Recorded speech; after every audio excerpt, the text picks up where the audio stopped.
There is a village in Japan where diabetes does not exist. Not low rates, not well-managed cases, not a small number of patients on medication, zero.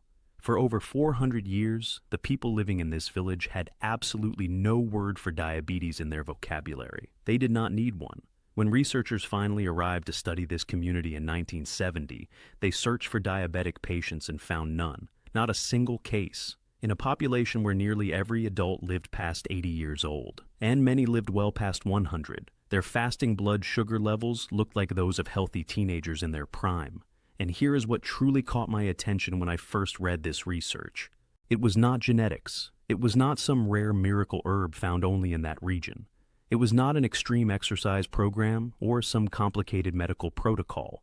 It was one single meal pattern, a way of eating so simple, so completely unremarkable on the surface, that when Western researchers first documented it in the 1970s, they almost overlooked it entirely. Almost. But when you understand what this meal pattern does inside your cells, specifically to a protein switch called AMPK and a growth pathway called mTOR, you will understand why this approach has never received the attention it deserves from mainstream medical organizations.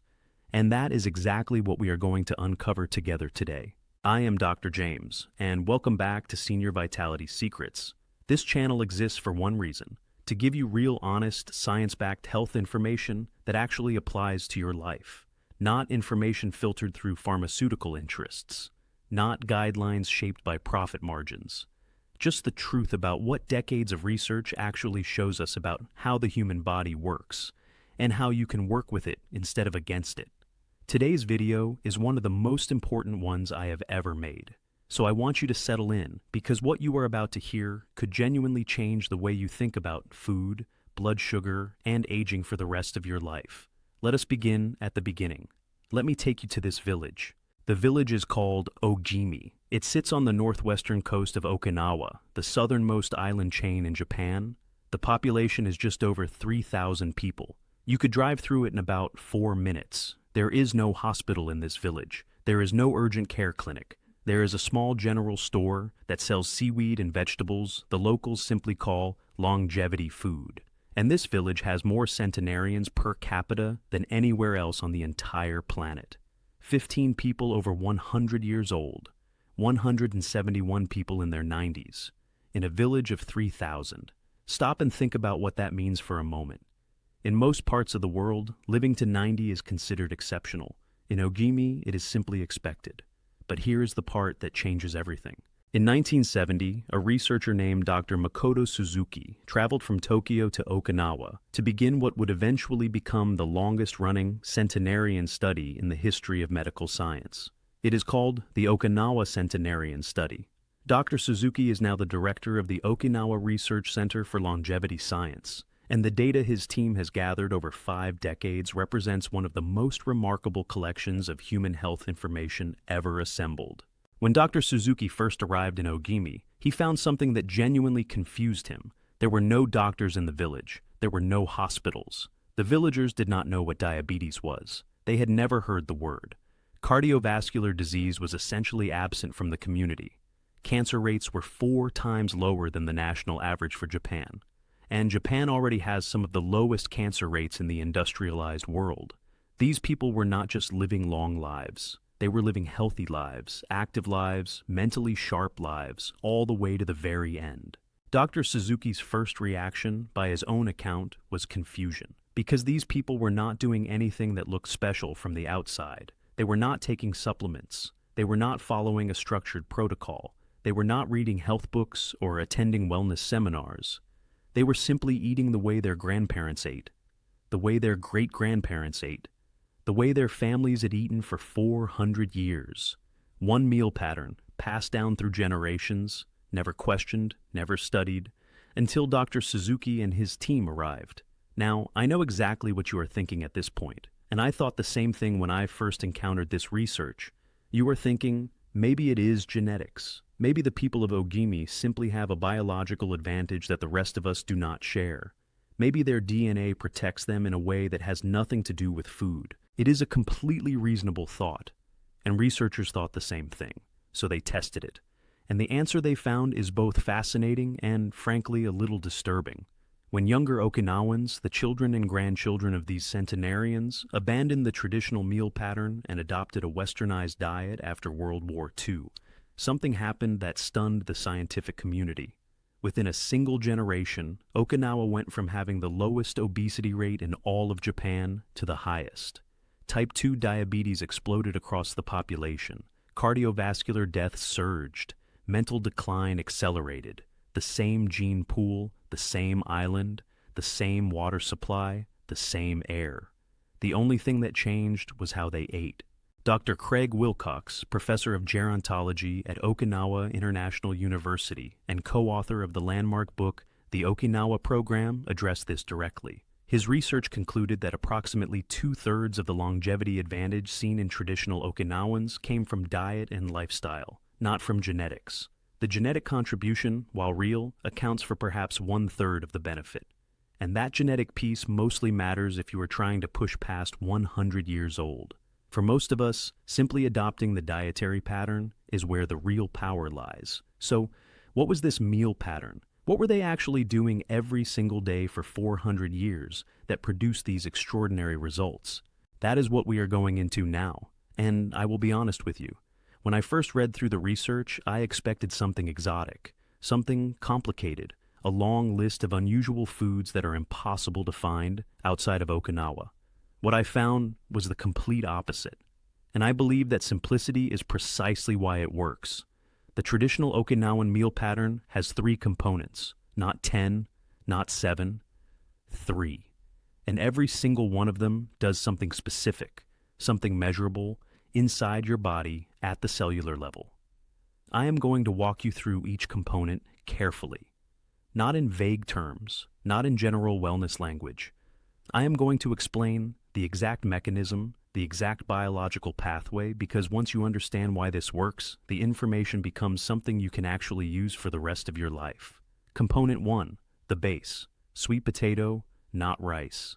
Here is something that surprises most people when they first learn about traditional Okinawan eating. Unlike mainland Japan, where white rice has been the central dietary staple for centuries, the people of Ogimi built their entire diet around sweet potatoes. Not regular potatoes, not the yams you find in most grocery stores. Okinawan sweet potatoes, specifically the purple and orange varieties. They called them imo. And for most of their recorded history, sweet potatoes made up 60 to 70% of their total daily calorie intake. 60 to 70% of everything they ate came from one food. Now, let me explain exactly why that matters for blood sugar and why it matters specifically for people over 60. White rice has a glycemic index of approximately 73 to 89, depending on the variety and how it is prepared. For reference, pure glucose has a glycemic index of 100. White rice is high.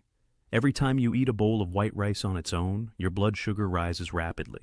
Your pancreas detects the surge and releases a large amount of insulin to manage it. Over months and years and decades, those repeated sharp spikes gradually wear down the sensitivity of your insulin receptors. Your cells stop responding to insulin as efficiently. And that slow, silent deterioration of insulin sensitivity is how type 2 diabetes begins in most people. Not suddenly, not dramatically.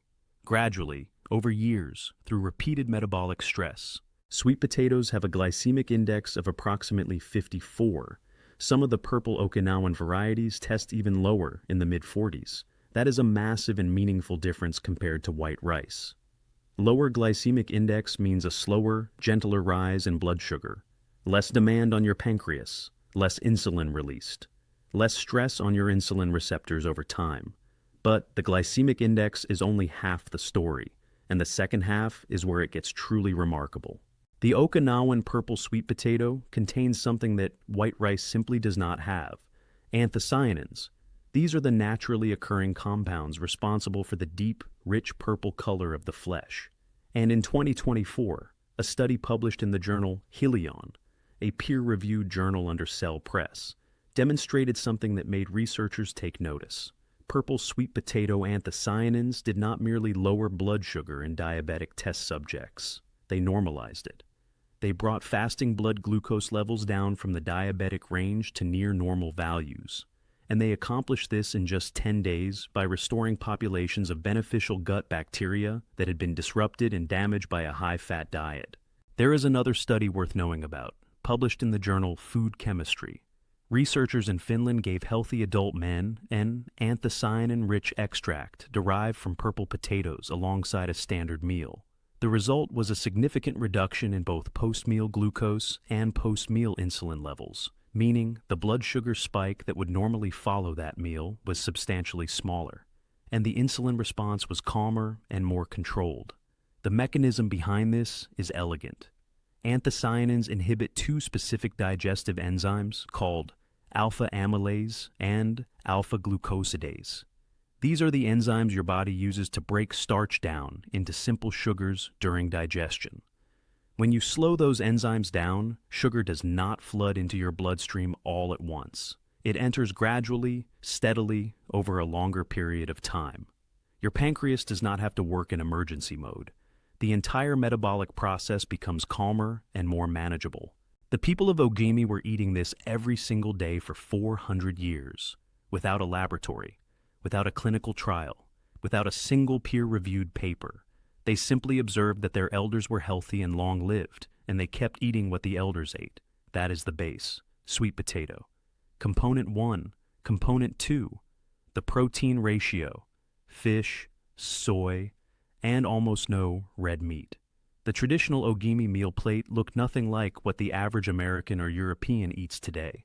When researchers analyzed the dietary breakdown, what they found was approximately 85% plant-based carbohydrates, 9% protein, and 6% fat. I know exactly what you are thinking. 9% protein sounds low. It sounds like it would leave you weak, fatigued, and muscle-depleted. Stay with me, because the type of protein matters enormously here. And this is where the science gets genuinely interesting. The protein the Okinawans consumed came almost entirely from two sources: fish and soy, tofu, miso soup, edamame, fermented soy products, and small portions of locally caught fish, usually bonito, or other varieties found in the surrounding waters. Red meat was rare in traditional Okinawan eating. Pork was consumed, but primarily during festivals and celebrations, not as a daily food source. The total amount of protein was modest, but the quality and the source were strategic, and the research on soy in particular is compelling. A major long-term Japanese study called the JACC study, the Japan Collaborative Cohort Study, followed over 21,000 healthy adults between the ages of 40 and 79 over many years. What they found regarding soy consumption and diabetes risk was striking. Women who consumed tofu nearly every day had a 33% lower risk of developing type 2 diabetes compared to women who ate tofu less than 3 times per week.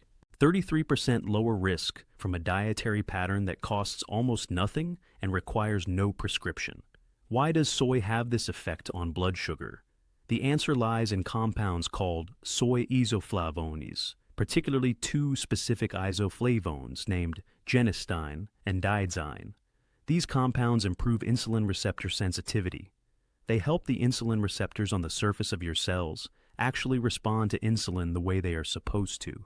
Here is a useful way to think about it. If your insulin receptor is a lock and insulin is the key, what years of metabolic stress and high blood sugar do is essentially gum up the lock. The key is there, the insulin is present, but the lock is stuck and the door will not open. What soy isoflavones do at the molecular level is clean the lock. They help restore the receptor's ability to respond to insulin, improving the communication between insulin and your cells.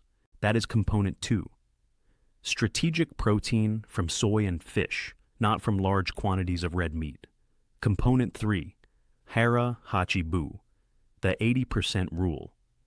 This is the piece that ties everything together. And in many ways, it is the most powerful of the 3 components, even though it sounds the simplest. The Okinawans have a saying that goes back approximately 2,500 years to Confucian teaching. Before every meal, they remind themselves of these words, Hara Hachi Bu. In English, it translates roughly to, eat until you are 80% full, not stuffed, not comfortably satisfied, 80%. You push back from the table while you could still eat more, every single meal, every single day for your entire life. When you first hear this, It sounds almost too simple, the kind of thing you might read in a wellness article and then forget about within an hour. But when researchers at the Okinawa Research Center for Longevity Science actually measured and quantified what this practice does to the human body over time, the findings were remarkable. They estimated that traditional Okinawans, by following this 80% rule consistently, consumed approximately 10 to 15% fewer calories than what standard nutritional guidelines would recommend for people of their size and activity level, not dramatically less, not near starvation, not any kind of deprivation, just a consistent moderate caloric gap, maintained every day for decades. And that gap, that modest 10 to 15%, activates something inside your cells that most doctors have never explained to their patients. And that brings us to the most important part of everything I am going to share with you today. I need you to pay close attention here, because what I am about to explain is the mechanism. This is the reason why this works at the deepest biological level. And once you understand this, you will have a framework for understanding your health that goes far beyond any single dietary tip or superfood recommendation. Inside every cell in your body, there is a molecular switch. It is called AMPK, which stands for adenosine monophosphate activated protein kinase. It is a complicated name for a beautifully simple concept.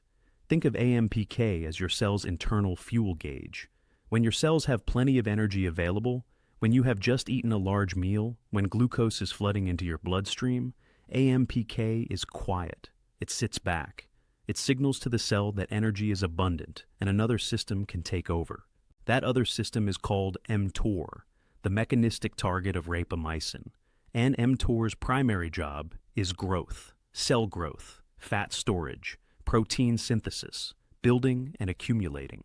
When food is abundant and energy is plentiful, mTOR takes charge and tells your body to build and store. Now, mTOR is not inherently bad. You need it. It plays important roles in muscle building, tissue repair, and normal cellular function. The problem is what happens when mTOR is active almost constantly, which is exactly what happens in most people eating the modern Western diet.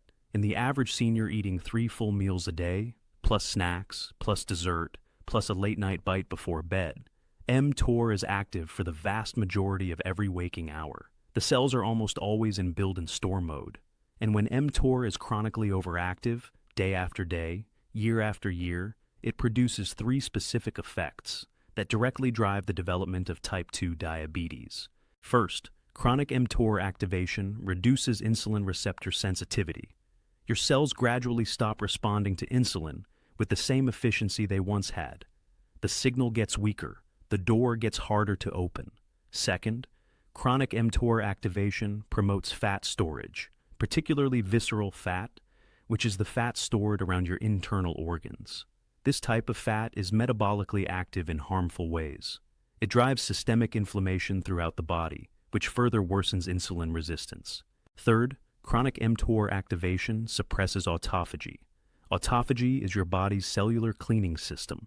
It is the biological process by which your cells identify and remove damaged proteins, dysfunctional components, and cellular debris that accumulates over time. Think of autophagy as the maintenance crew that keeps your cellular machinery running properly. When autophagy is suppressed, damaged cellular components accumulate. Inflammation rises. Your metabolic system begins to break down in ways that are difficult to reverse. This is not speculation. This is published, peer-reviewed science. A study in the journal Diabetes demonstrated that AMPK activation is the critical mediator through which caloric restriction improves insulin sensitivity in skeletal muscle. When researchers genetically eliminated the AMPK pathway in mouse models, the blood sugar benefits of caloric restriction disappeared completely. The entire benefit depended on AMPK being activated. Now here is what happens in the traditional Okinawan meal pattern. When you consistently eat until 80% full, day after day, your cells experience a mild, recurring energy deficit. Not starvation, not deprivation, a gap. And that gap triggers AMPK activation. Your body detects that energy is slightly below the maximum available level, and it activates the fuel conservation and efficiency systems. When AMPK activates, it does the opposite of everything chronic mTOR overactivation does. AMPK improves insulin receptor sensitivity. It promotes fat oxidation, meaning the body burns stored fat for fuel rather than continuing to accumulate more. It activates autophagy, allowing the cellular cleaning process to resume. It suppresses chronic inflammation, and it activates a gene called FOXO3, sometimes referred to as the longevity gene, which appears at significantly higher frequencies in Okinawan centenarians compared to the general population. Dr. Craig Wilcox confirmed this directly in his research. He noted that many of the traditional Okinawan dietary practices directly activate FOXO3, which is associated with slower cellular aging, reduced inflammation, and enhanced DNA repair. So, let me bring these three components together clearly. Sweet potatoes with their low glycemic index and anthocyanin content prevent the blood sugar spikes that chronically overstimulate mTOR. Soy-based proteins with their isoflavone compounds directly improve insulin receptor sensitivity at the cellular level. And hara hachi bu, the practice of stopping at 80% fullness, creates the mild caloric gap that activates AMPKs and suppresses chronic mTOR overactivation. All three components working together at every meal, every day, for 400 years. No pills, no injections, no prescriptions, no insurance pre-authorizations, no monthly pharmacy bills. Just food. Prepared simply, eaten wisely, passed down through generations. Now I want to address something that I think deserves an honest conversation, and I am going to choose my words carefully here, because I am not in the business of making accusations without evidence. But I do believe in showing you facts and allowing you to think critically about what those facts mean. The American Diabetes Association is one of the most powerful health organizations in the world. They set the dietary guidelines that your doctor follows. They influence what research receives funding. They shape what gets taught in medical schools across the country. Their recommendations reach tens of millions of people with diabetes and pre-diabetes. And they have never, not once in their history, commissioned a randomized clinical trial specifically studying the traditional Okinawan meal pattern for blood sugar control. Not on hara hachi bus, not on sweet potato-based diets as a primary intervention, not on the combined approach of low glycemic load, moderate caloric restriction, and soy-based protein working together over time. Let me offer some context for why that might be worth noticing. The ADA has funded extensive trials on metformin, on GLP-1 receptor agonists, on SGLT2 inhibitors, on continuous glucose monitors, on bariatric surgery, and on a wide range of pharmaceutical interventions. Many of these medications cost between $300 and $1,200 per month per patient. Some of the newer injectable medications cost significantly more than that. The Okinawan meal pattern costs approximately $2 to $4 a day. There is no patent on a sweet potato. There is no licensing fee for the 80% eating rule. No pharmaceutical company generates revenue from teaching people to eat slowly and stop before they feel completely full. No device manufacturer profits from replacing white rice with a purple sweet potato. I want to be fair here. The American Diabetes Association does important work. They fund research that genuinely helps people. Medications like metformin have improved and extended the lives of millions of patients. I am not suggesting that anyone abandon their prescribed medication. Please do not do that. Always work with your doctor before making changes to any medical treatment. But I am saying this, a meal pattern that produced 0 cases of diabetes across an entire community for 400 years deserves more than silence in the mainstream medical literature. The research on the Okinawa centenarian study has been running since 1975. Over 1,000 centenarians examined over decades, published in the Journal of the American College of Nutrition, published in Mechanisms of Aging and Development, published in Gerontology. The evidence is sitting in peer-reviewed journals with PubMed identification numbers you can look up yourself tonight. The knowledge exists. It is documented. It is accessible. Now you have access to it too. Let me bring everything full circle before we close. There is a stone marker in the village of Ojimi. It is old and weathered, and carved into it in Japanese are words that translate roughly to this. At 80, you are merely a youth. At 90, if your ancestors invite you into heaven, ask them to wait until you are 100. Then you might consider it. That is not poetic exaggeration. That is a reflection of what the people of that village genuinely believe and genuinely experience. Because in Ogimi, living to 100 is not remarkable. It is not an exception. It is expected. It is the normal trajectory of a life lived according to principles that have been refined and preserved over 4 centuries. And the foundation of that expectation is one meal pattern: sweet potatoes instead of refined, high-glycemic starches, soy-based protein, and fish instead of daily red meat, and the consistent practice of stopping at 80% fullness at every meal, every day for a lifetime. No patents, no prescriptions, no monthly co-payments, no insurance pre-authorizations, no pharmaceutical marketing. Just food, prepared simply, eaten wisely, and passed from one generation to the next for 400 years. The Okinawa Centenarian Study has documented this. Peer-reviewed journals have published it. The evidence exists. It has been available for decades. And now, you have it. Managing your blood sugar is not a mystery. It is not inevitably dependent on lifelong medication. It is not something that requires expensive interventions or complicated protocols. It can be as simple as what you put on your plate, how much of it you eat, and the quality of attention you bring to every meal. At Senior Vitality Secrets, our commitment to you is simple. We will always bring you honest, research-based health information. Information that is practical, information that is accessible, information that you can begin applying this week, this day, with the groceries you already have or can easily find. Your health is worth that. You are worth that. Start with Shift 1 this week. Replace one starchy food with a sweet potato at 1 meal per day. Cook it, refrigerate it overnight, and reheat it before eating. That single change is enough to begin. Then, when that feels natural and automatic, add Shift 2, 1 serving of tofu, miso soup, or edamame every day. Then, when those 2 feel like habits rather than effort, begin practicing Shift 3, the 10-minute wait, the smaller plate, the slower eating, the 80% rule, 1 shift at a time, 1 meal at a time, 1 day at a time.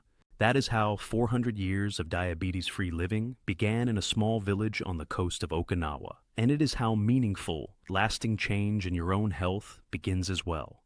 Thank you for spending this time with me today. Thank you for trusting Senior Vitality Secrets with your health. If this video gave you something genuinely useful, please share it with someone you care about. A family member, a friend, someone over 60 who deserves access to this information. Because the people who profit from keeping chronic disease untreated will not share it for you. Subscribe to Senior Vitality Secrets so you never miss a new video. And leave a comment below. Tell me which of these 3 shifts you're going to start with first. I read every single comment, and your experience matters. In our next video, we are going to explore something equally important: how specific affordable foods can help protect and rebuild muscle strength as you age, and why maintaining that strength is just as critical to your long-term health and independence as managing your blood sugar. Until then, take care of your body, stay consistent, and remember that real lasting health is built one simple, sustainable habit at a time. I am Dr. James. This is Senior Vitality Secrets, and I will see you in the next video.